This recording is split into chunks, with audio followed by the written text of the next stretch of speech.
एक साहब पूछते हैं, मुर्गी ज़बह कर रहा था मैं, तो वो सारी रगें भी कट गई और पूरी गर्दन ही कट गई। अच्छा, तो वो हलाल होगी कि नहीं होगी? इतनी बेहतियाती नहीं करनी चाहिए कि सारी रगें कट जाएं और सर धड़ से जुदा हो जाए। ये बेहतियाती है और इससे जानवर को बिला वजह की ज्यादा ईजा पहुंचती है, तकलीफ पहुंचती है। जो 4 रगें होती हैं उतनी कट जाए, इसके बाद चाकू को रोक ले और कुछ देर तक मुर्ग को पकड़े रहे। जी। जब वो ठंडा हो जाए तो उसको अब छोड़ दो। पकड़ने की बात इसलिए मैंने कही कि जो मुर्ग जरा तंदुरुस्त होते हैं तो जबह के बाद भी वो उड़ने लगते हैं। हाँ, ये होता है। तो इस तौर पर पकड़े कि उड़ने ना पाए लेकिन बदन को फड़फड़ाए ताकि उसका खून निकल जाए। निकल जाए। जबह से मकसूद होता है कि खून बह जाए, जी। तो फिर वो हलाल हो जाए। गर्दन उतर गई तो भी हलाल है, जी। चावल रगें कट गई तो भी हलाल है, मगर वो हम्म। तरीका सही नहीं है। जी। तरीका सही वही है, गर्दन न उतरने पाए। जी जी। अच्छा, बकरी के बारे में एक चीज भी बता दूं जी। कि बकरी सिर्फ परेशानी नहीं करती है, जी। ये नजात भी देती है सर। अच्छा। हाँ, नजात भी देती है, बहुत सी बलाओं से, परेशानियों से नजात देती है। जान का बदला जान, तो बकरी को सदका दे दीजिए, जान का बदला हो गया और अल्लाह ताला चाहेगा तो शिफा शिफा मिल जाएगी। एक वाकया मेरे साथ हुआ, 12 बजे रात के बाद फोन आया मेरे पास। 12 बजे के बाद? हाँ, रात में। रात में? हाँ, हजरत बड़ा गजब हो गया, बड़ी परेशानी हो गई है यहाँ पे, सब लोग अब सुरदा है, मायूस है। मैंने पूछा क्या बात है? क्या कहने की बात तो नहीं, तो हम कहते हो फोन क्यों किया? कहने की बात नहीं तो कहो फोन क्यों किया? तो बताया यहाँ पे हमारे यहाँ चंदा हो रहा था, एक शख्स ने जोश में आकर अपनी 1.5 साल की बच्ची को ही चंदे में दे दिया। किस चीज का चंदा था हजरत? मस्जिद की चंदा। मस्जिद का चंदा, उसमें बच्ची दे दी? मस्जिद, हाँ, बच्ची मस्जिद में बच्ची को चंदे में दे दिया। चंदे में 1.5 साल की बच्ची? हाँ, ओहो। खूबसूरत बच्ची थी होनहार। उसने सोचा कि 10, अभी जब नीलामी होगी 10-15 हजार देकर मुझको ले लूंगा। अच्छा। मगर जब नीलामी शुरू हुई तो 1 लाख, 1.5 लाख, 2 लाख, 3 लाख ऐसे बोली बढ़ती गई। तो अब घर के लोग रोने लगे कि हमारे पास न इतनी रकम है, ना हम बच्ची को ले पाएंगे। अब अफसोस ये है कि बच्ची हमारे हाथ से गई, पता नहीं वापस नहीं आएगी, पता नहीं कौन ले जाएगा, किसके पास रहेगी, वो कैसे रहेगी। अब पूरी मजलिस, चंदे की कार्रवाई बंद हो गई और पूरी मजलिस गमगीन। तब मेरे पास फोन आया, तो मैंने कहा कि घबराने की जरूरत नहीं है। एक सेहतमंद बकरी जो साल भर की हो, उसका जितना दाम होना चाहिए उतना दाम या वो बकरी मस्जिद को बच्ची के फिदिया के तौर पर दे दिया जाए और बच्ची को वापस ले लिया जाए। कहते हैं काम चल जाएगा, हमने कहा हो जाएगा। सुभान अल्लाह, सुभान अल्लाह। फिर वहां नारे लगने लगे, मोबाइल से मैं सुन रहा था, बड़ी खुशी हुई। फिर वो कहते हैं हजरत बात तो बड़ी अच्छी लगी, मगर आपने कहा कहां से? तो मैंने कहा ये तो आप लोग सुनते रहते हैं, सब जानते हैं, जी। बकरीद के जमाने में और फदैना और बिज़िबीन अजीम सब सुनते हैं सुभान अल्लाह कि हमने एक ज़बह अजीम के जरिए इस्माइल को बचा लिया। जी। सुभान अल्लाह, सुभान अल्लाह। इस्माइल अलैहिस्सलाम की कुर्बानी का हुक्म था, मिटा दिया था। सुभान अल्लाह ताला को बचाना मंजूर हुआ तो फिदिये में दुम्बा आया। वो पैगंबर थे, दुम्बा आ गया, जन्नत से आ गया। ये पैगंबर नहीं है तो बकरी भी काटता है। सुभान अल्लाह, सुभान अल्लाह। क्या बात है, और इसका फैज मुझे क्या मिला कि दूसरे दिन उन्होंने एक बड़ा डब्बा खमीरा हकीम अरशद के भेज दिया। अच्छा। और मेरे ख्याल से 3 साल का जमाना हो गया होगा, वो डब्बा आता रहता है। अच्छा, आता ही रहता है, आता रहता है। ये बकरी की बरकत है। बरकत तो मसला बताने की है, लेकिन बकरी कितनी नफा बख्श है जी कि एक बच्चे की जान गई, घर के लोगों को खुशी हुई और हमको खमीरा अभिलेशन मिला और मिल रहा है माशाल्लाह। अच्छा, अभी बकरी से हम आते हैं गाड़ी पर, 4 व्हीलर, 2 व्हीलर। आजकल हर एक के घर में 2-2 3-3 गाड़ियां, 4 व्हीलर 2 व्हीलर सब चल रही है। तो इनको किस्तों पर खरीदना, बैंक के जो इंस्टॉलमेंट्स होते हैं उस पर खरीदना कैसा है? खरीद सकते हैं, बैंक से किस्तों पर खरीद सकते हैं। उससे क्या होता है कि एक तो इनकम टैक्स से बचत हो जाती है, दूसरे कुछ और भी राहतें मिलती हैं, और इसमें एक फायदा यह भी है कि गाड़ी हर आदमी की आज जिंदगी की जरूरत बन चुकी है। अगर कमाकर अपने नकद पैसे से खरीदना चाहे तो मसलन 3 साल लग जाएंगे, तो 3 साल में गाड़ी का दाम इतना बढ़ चुका होगा जो उस कर्ज पर दिए जाने वाले इंटरेस्ट से ज्यादा होगा। मसलन गाड़ी का दाम बढ़ गया 20,000 और 3 साल में जो इंटरेस्ट देगा वो ज्यादा से ज्यादा होगा 10,000, तो 10,000 दे करके 20,000 का अपना बचा रहा है वो, तो इसमें उसका फायदा है, नुकसान नहीं है जी। तो उसका अपना ही फायदा है, हुकूमत का भी भला है, तो जो काम सबके भले का वो आप कर सकते हैं जी। अब आते हैं नमाज की तरफ। जैसे मैंने ये जैकेट पहन रखा है और अंदर एक सदरी भी है। चलिए वो तो हम लोग पहले से प्रिपेयर होके आ गए हैं कि सर्दी हो तो पहले से ही प्रिपेयर होंगे, लेकिन उतनी सर्दी तो नहीं है। मैं नमाज पढ़ रहा हूँ और मेरी ये ऊपर की जैकेट के बटन खुले हुए हैं, या ये नहीं है, इसके अंदर ये सदरी है, अंदर कुर्ता है या जुब्बा है और ये बटन खुले हुए हैं ऊपर वाले। हाँ, ये सदरी के बटन खुले हुए हैं पूरे और कुर्ते के तो लगे हुए हैं, तो इस हालत में नमाज होगी? हाँ, नमाज तो सही है, नमाज सही है, इसमें कोई हर्ज नहीं है। अलबत्ता फुकहा के अक़वाल से मिलता है कि अगर सदरी के बटन खुले हुए हों, अंदर का बंद है तो नमाज तो होगी, लेकिन ये मकरूह है जी, क्योंकि इस तौर पर पहनने की आदत नहीं है लोगों के दरमियान, तामुल नहीं है जी, अमल नहीं है। लोग इस तौर पर पहन करके जजों के दरबार में नहीं जाते, लेकिन अब मेरे ख्याल से हालात बदल चुके हैं जी, उर्फ बदल चुका, तामुल बदल चुका जी, अब खुली सदरी पहनना भी आदत के मुताबिक हो चुका है जी, और लोग इस तौर पर भी जजों के दरबार में चले जाते हैं जी, और इसको बेअदबी नहीं तस्वुर किया जाता। जी, इसलिए बेहतर तो वही है जी, कि बटन लगाकर पढ़े, जी, लेकिन अगर किसी ने बगैर बटन लगाए पढ़ लिया तो भी नमाज हो जाए। जी, जी। चलिए ये तो सदरी की बात हुई, लेकिन अगर अंदर वाला जो कुर्ता है उसके भी बटन अगर पूरे खुले हुए हों तो उसके लिए भी यही हुक्म होगा? हाँ, अगर अंदर के बटन खुले हुए हैं और ऊपर भी खुला हुआ है, इस तरह खुला है कि ये जो गले के पास हड्डी होती है दोनों तरफ, जिसको हंसने की हड्डी बोलते हैं, ये खुल जाए तो ये बेअदबी की दलील मानी जाती है। किसी बड़े के दरबार में इस तरह खोल कोई नहीं जाता है, बेअदबी होती है, तो अल्लाह की बारगाह में इस तरह खड़ा होना ये भी बेअदबी है जी, लिहाजा ये मकरूह है, इससे बचा जाए।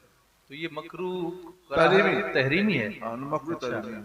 तो फिर वाजिबुल यादा हो जाएगी हाँ, नमाज वाजिब अगर उसने खुला रख के सही पढ़ा। तरह पढ़ के नमाज को पढ़े, दोबारा पढ़े। जी, जी। इमामा शरीफ बगैर टोपी के पहनना कैसा है?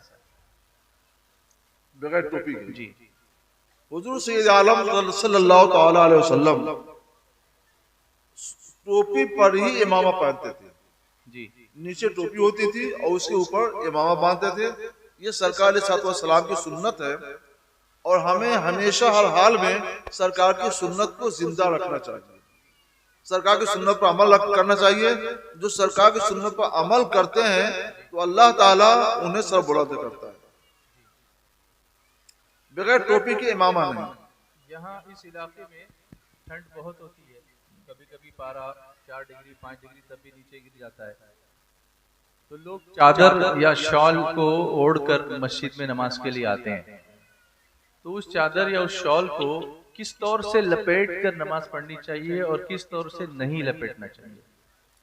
बेहतर यह है कि चादर सर से ओढ़े, क्योंकि कपड़े पहने रहते हैं तो सर से चादर ओढ़े, उसका एक किनारा दाहिनी तरफ डाल दे और एक किनारा बाएं तरफ डाल दे।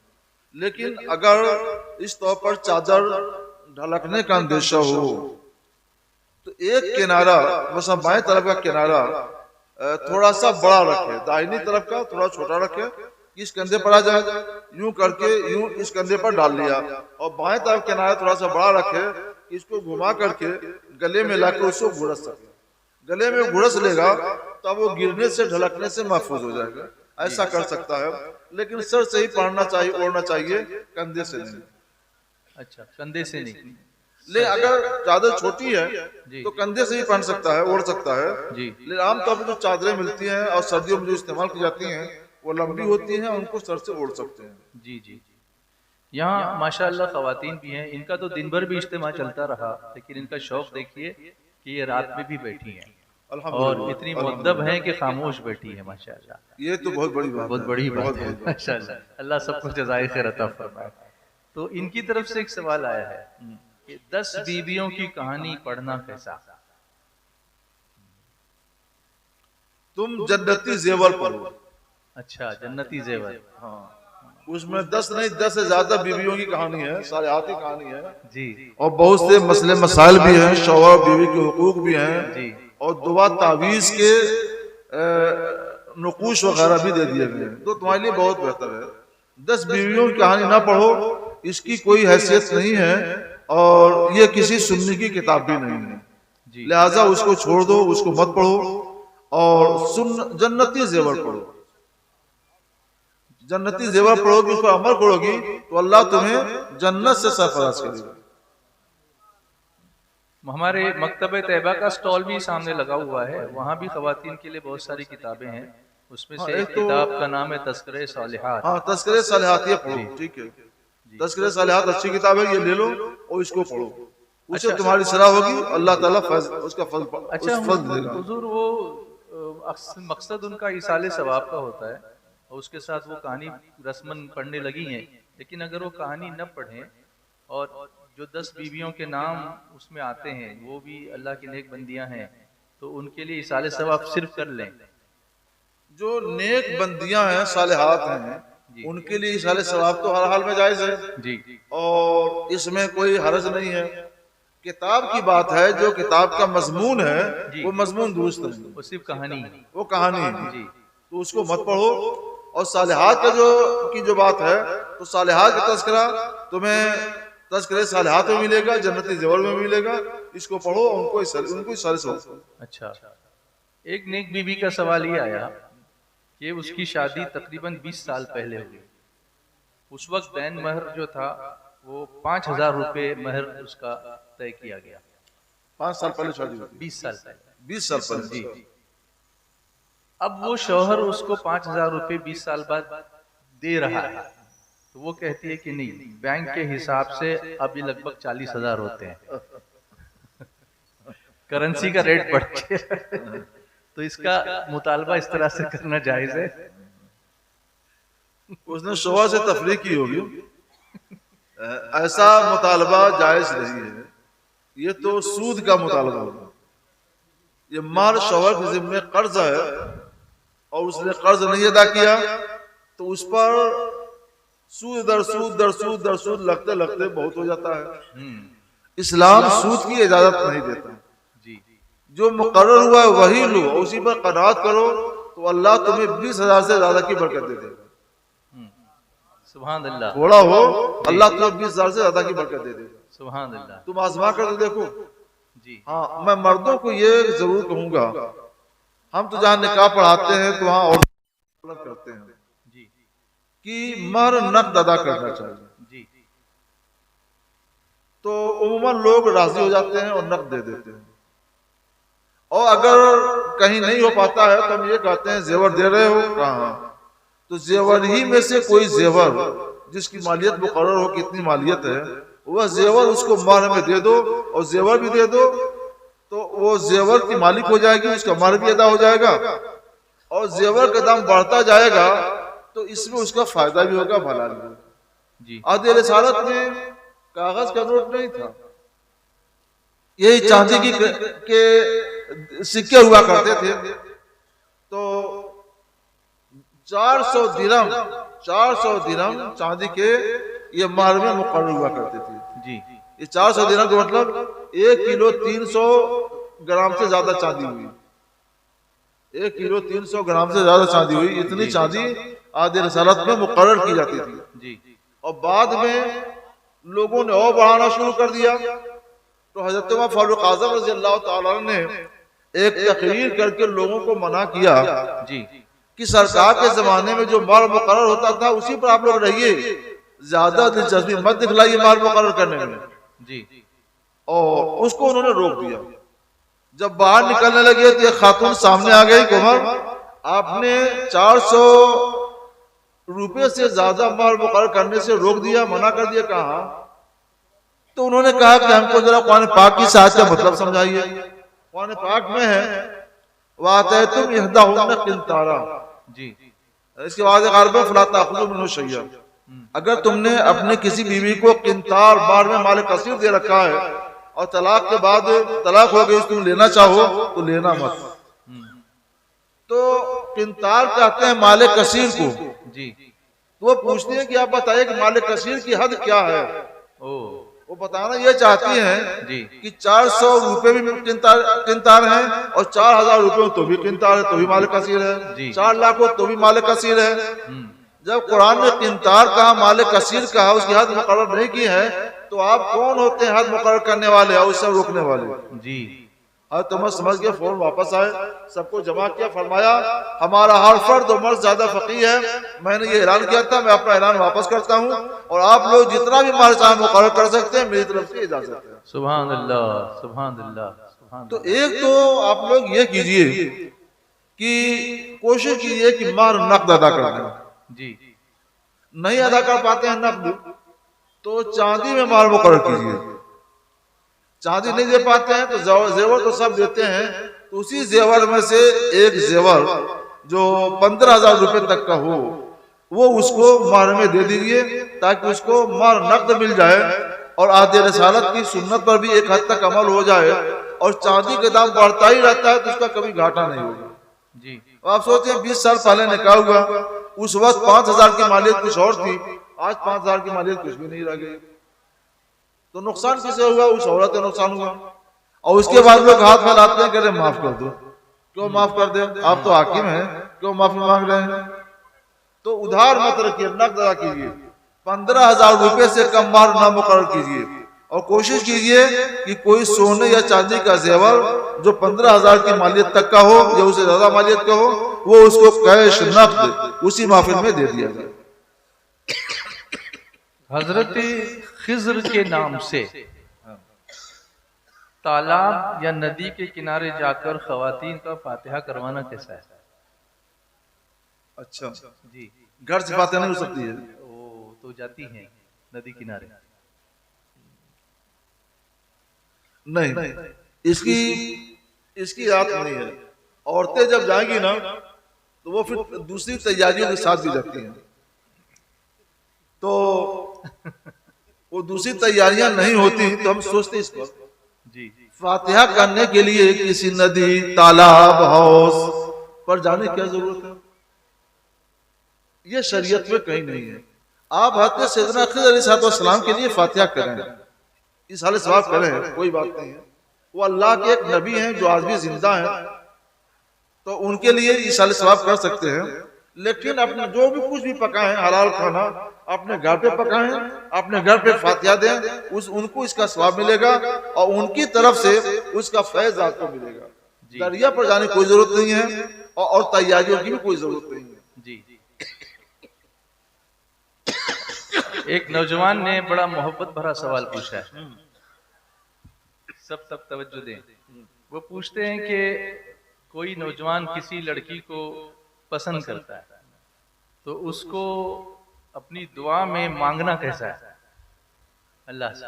अच्छा, दुआ करे कि मैंने कैसे हो जाए और उसके लिए मन्नत मानना कैसा है?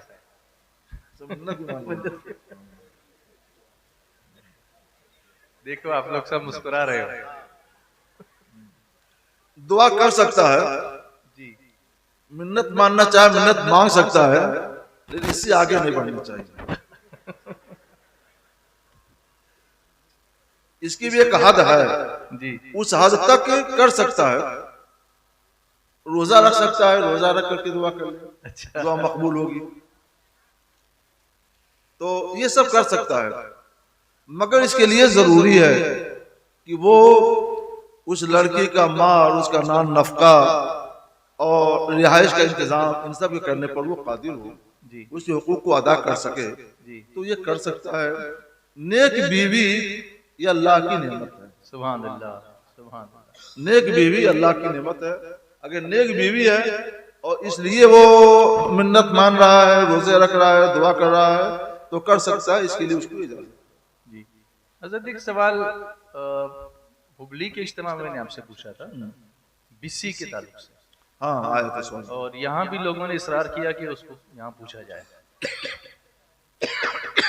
तो उसमें आपने जो फरमाया था, वहां पर सवाल में ये आया था कि बिस्सी में 20 लोग शरीक होते हैं, जो भी अमाउंट वो मुकर्रर करते हैं, उसमें 20 महीने के अलावा 1 महीना एक्स्ट्रा वो अमाउंट निकालते हैं, और वो पहली बिस्सी जो निकलती है वो एक शख्स उठाता है जो उसका सब कामकाज देखता है।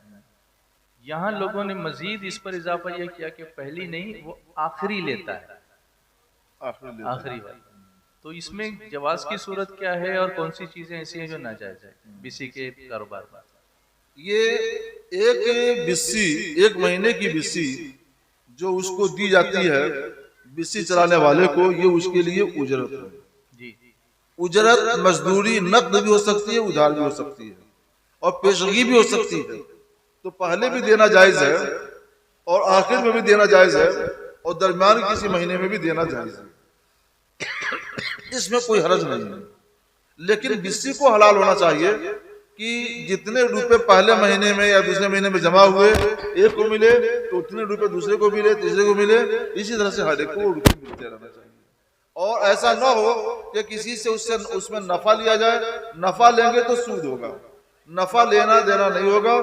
जितना जमा हुआ उतना उसको दे दिया जाए, तो ये एक तरह से बाहमी ताउन होगा, और इस बाहमी ताउन के लिए इजाजत है। खामोशी इख्तियार करें प्लीज, सब मिलकर दुरूद शरीफ पढ़ लीजिए। सल्लल्लाहु अलैहि वसल्लम, सलातम व सलामुन अलैका या रसूल अल्लाह। बेटी को वरासत में कुछ न देना और मांगने पर बाप और भाई का बेटी से और बहन से ये कहना कि तुम्हारी शादी में जो हमने खर्च किया है वही तुम्हारा वरासत का हिस्सा है, ऐसा करना कैसा है? ये गलत है। कोई अपनी तरफ से अपनी मर्जी से जो चाहे दे दे, ये उसकी तरफ से हिबा है, तोहफा है, नजराना है। और जो आदमी किसी को तोहफा या नजराना देता है वो उसके किसी हक का मुआवजा नहीं होता, बदला नहीं होता है। तो लड़की का अपना हक बरकरार है। लड़की का हक कुरान ने मुकर्रर किया है, अल्लाह ने मुकर्रर किया है। इसलिए अगर बाप का माँ का इंतकाल होता है तो कुरान ने, अल्लाह ने उसका जो हक मुकर्रर किया है वो हक भाइयों को देना पड़ेगा, ये देना फर्ज है। जी उधर एक सवाल डिफरेंट है। आज मैं कुछ देर पहले कुछ उलमा बैठे थे, उनसे गुफ्तगू कर रहा था। उन्होंने कहा कि ये छोटे बड़े बूढ़े जवान सब इसमें मुलविस होते जा रहे हैं और उसको पूछना जरूरी है। इसकी ज्यादा तफसील मेरे पास नहीं है, तो जब मैं सवाल करूंगा तो उलमा इकराम अगर इसके ताल्लुक से कोई ज्यादा तफसील हो तो वो बता सकते हैं। वो है एक एप्लीकेशन के बारे में जिसको कहते हैं ड्रीम 11। Green 11, dream 11